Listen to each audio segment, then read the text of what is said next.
Hello everyone. So welcome back to my YouTube channel. I know बहुत time हो गया था, मैंने कोई वीडियो नहीं बनाया. I was not well. So आज बहुत स्पेशल दिन है क्योंकि आज बैसाखी है. So आज मैंने सोचा आज आप सबके लिए एक गाइडेंस लेके आऊँ एंड हम ये देखें कि ये जो बैसाखी का मंथ है, ये दिन है, तो ये आपके लिए क्या ब्लेसिंग्स लेके आएगा, आपके आने वाले दिन कैसे रहेंगे, क्या सिचुएशंस हो सकती हैं, क्या चीज़ें अनफोल्ड होती हैं. सो आज हम ये पता करेंगे. तो पिक कार्ड रीडिंग नहीं होगा, ये एक जनरल रीडिंग है. एज़ यूजुअल जब मैं हमेशा आपको कहती हूँ कि ये एक जनरल गाइडेंस है for the collective. So take what resonates with you and leave the rest. Alright, so शुरू करते हैं आज की रीडिंग और देखते हैं कि बैसाखी के इस ऑस्पिशियस टाइम पे आपके लिए क्या ब्लेसिंग्स, आपके लिए क्या गाइडेंस मिलती है हमें यूनिवर्स की तरफ से. Welcome back. सो चलिए स्टार्ट करते हैं और देखते हैं कि यूनिवर्स क्या गाइडेंस देता है आपको आपकी लाइफ के लिए, आने वाले दिनों के लिए. So universe please help me and guide me for the collective. What messages do we have for them.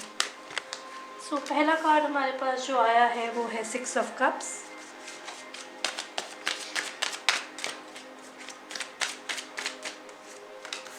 Two of swords,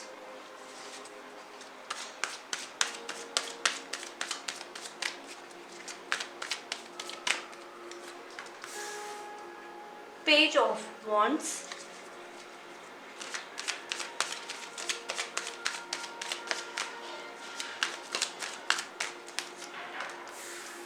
King of Swords,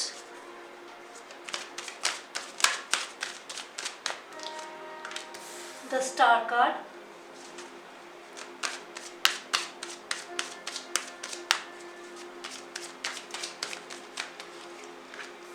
the Death card. So water energy, fire energy, air energy, the Strength,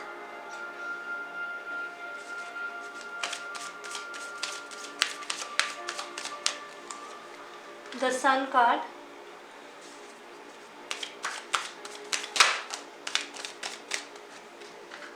Four of Cups,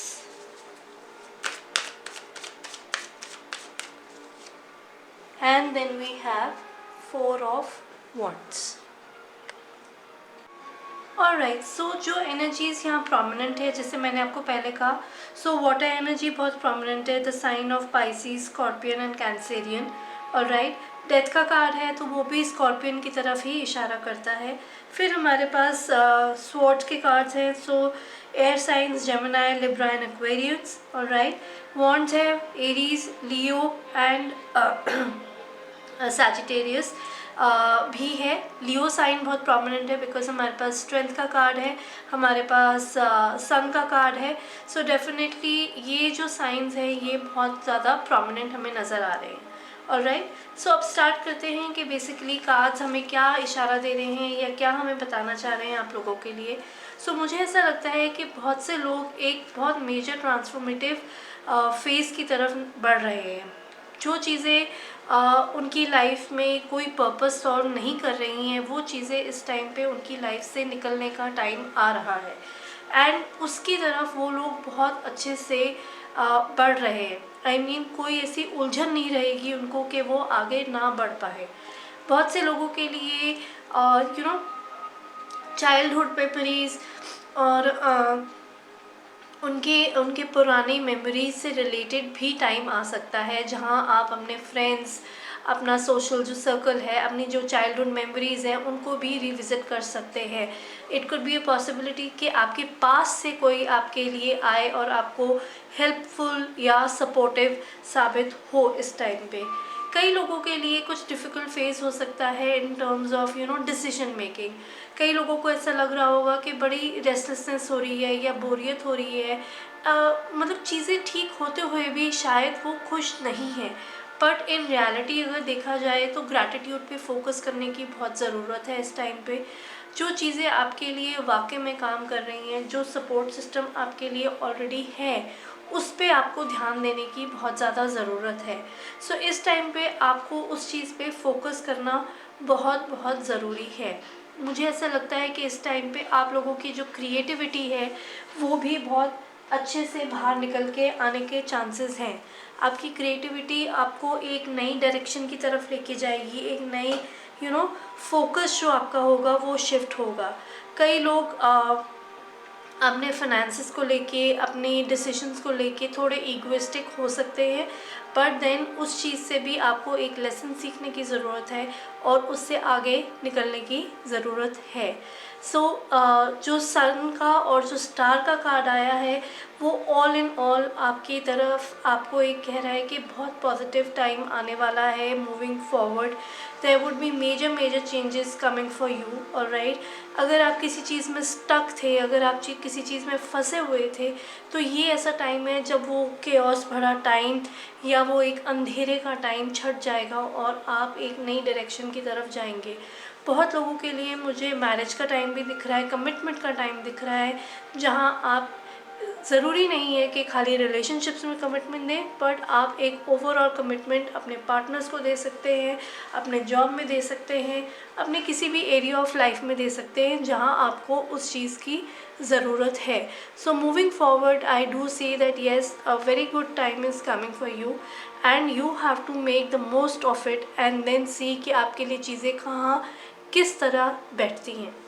चलिए और कुछ messages देख लेते हैं from the oracle deck and पता करते हैं कि आपके लिए गाइडेंस कहाँ से आ रही है और एंजल्स आपको और क्या कहना चाहते हैं। सो जो पहला कार्ड आया है वो है हमारे पास फर्म फाउंडेशन का। Universe please guide me more for the collective. फिर हमारे पास आया है फाइनेंशियल एंड मटेरियल चेंजेस का। जैसे मैंने आपको कहा कि यस कई लोग डिफ़िकल्ट फेज से गुजर रहे हैं फॉर देयर फाइनेंसेस। वो फील स्टक कर सकते हैं जहाँ उनको लग सकता है कि उनको उतने मटेरियल गेन्स नहीं मिल रहे हैं जितना उनको मिलना चाहिए।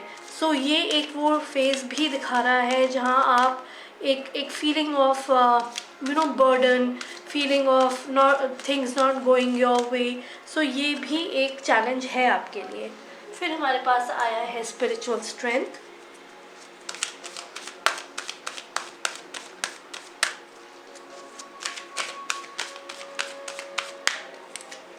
फिर हमारे पास आया है पैशन इग्नाइटेड।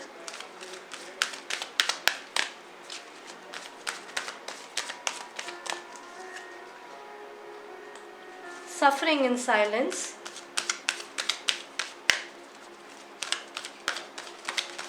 एक और कार्ड निकाल लेते हैं और फिर आया है हमारे पास prosperity begin. So all in all difficult phase है, राइट। जिससे मैंने आपको पहले कहा कई लोग सफ़र भी कर रहे हैं, कई लोग स्टक फील कर रहे हैं, कई लोग बड़े डिसहार्टन फील कर रहे हैं, लोनली फील कर रहे हैं, रेस्टलेस फील कर रहे हैं, but this is just a phase and it will pass on. You have to really see and you have to focus कि आपका जो पैशन है, आपकी जो इच्छाएं हैं, आपकी जो डिज़ायर्स हैं, वो आप किस तरीके से मैनिफेस्ट कर सकते हैं इस टाइम पे। बिकॉज़ आपके आसपास जो आपको सपोर्ट की ज़रूरत है, मदद की ज़रूरत है, that is readily available. Spiritual strength आपके पास है, डिवाइन की स्ट्रेंथ आपके पास है, एंजल्स गाइड्स आपके डिवाइन बीइंग्स जो हैं आपके साथ हैं। सो मैंने आपको ये पहले भी कहा अभी रीडिंग में कि आपके पास स्पिरिचुअल स्ट्रेंथ है, आपके पास आपको फोकस जहाँ करना है वो ग्रैटिट्यूड पे करना है। जितना आप फोकस ग्रैटिट्यूड पे करेंगे उतनी ही फाउंडेशन आपकी स्ट्रॉन्ग होती जाएगी, उतना ही फर्म एक फाउंडेशन, एक स्टेबल फाउंडेशन आप अपने लिए खड़ा कर पाएंगे एंड उससे आपकी जो प्रॉस्पेरिटी है, आपका जो मटेरियल और स्टेबिलिटी का टाइम है वो बढ़ेगा। So definitely you have to focus on the good that is there in your life at this point of time. ये फोकस ही उस चीज़ पे है, ना कि हमें दूसरी तरफ फोकस करना है जहाँ आपके लिए चीज़ें शायद काम नहीं कर रही हैं। सो आप फोकस अपना जब शिफ्ट कर देंगे, सो आपके लिए चीज़ें बिल्कुल बिल्कुल सही होने लग जाएंगी। And this time of Baisakhi and this month of April will be very very useful for you, and you will see a lot of changes coming your way. चलिए थोड़ी और गाइडेंस देखते हैं एनर्जी ऑरेकल डेक से कि energy कैसी रहने वाली है आपकी in the month of April. So angels please guide me. So जो पहला कार्ड आया है वो है ब्रोकन हार्ट का। ओके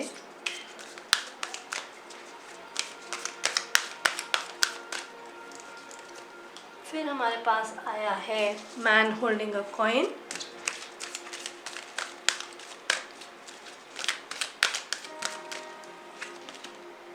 फिर हमारे पास आया है स्ट्रैटेजी।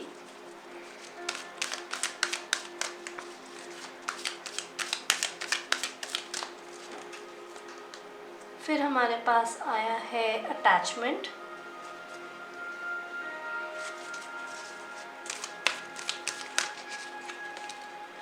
फिर हमारे पास आया है इनडिसिजन।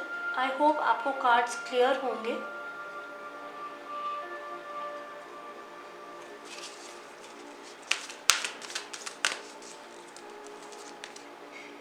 एंड हमारे पास आया है फर्स्ट चक्रा आर्कएंजल माइकल। मैं कार्ड्स एक बार अलाइन कर देती हूँ ताकि आपको ठीक से दिखें।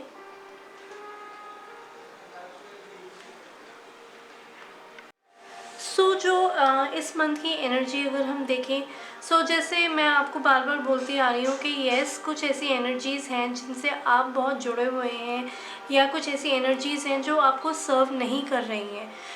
हो सकता है बहुत लोगों के रिलेशनशिप्स में कुछ इश्यूज़ हों, उनके जॉब एरिया में इश्यूज़ हो, और जो जिनसे वो डील नहीं कर पा रहे हैं। बहुत लोगों के पास्ट लाइफ इश्यूज़ हो सकते हैं जिनसे वो अटैच है। तो ये वो टाइम है जब आपको एक डिटैचमेंट की ज़रूरत है। आपको उस अटैचमेंट से देखना है कि अगर वो अटैचमेंट आपको सर्व किसी तरीके से कर भी रही है या नहीं कर रही है। सो अगर वो नहीं कर रही है तो आपको स्ट्रैटेजाइज करना पड़ेगा, एक तरीका ढूंढना पड़ेगा, एक दूसरा वे आउट ढूंढना पड़ेगा, सो दैट आपके लिए चीज़ें काम करने लग जाएं। मैन होल्डिंग अ कॉइन मुझे ये कह रहा है कई लोगों के लिए न्यू लव इंटरेस्ट भी आ सकता है।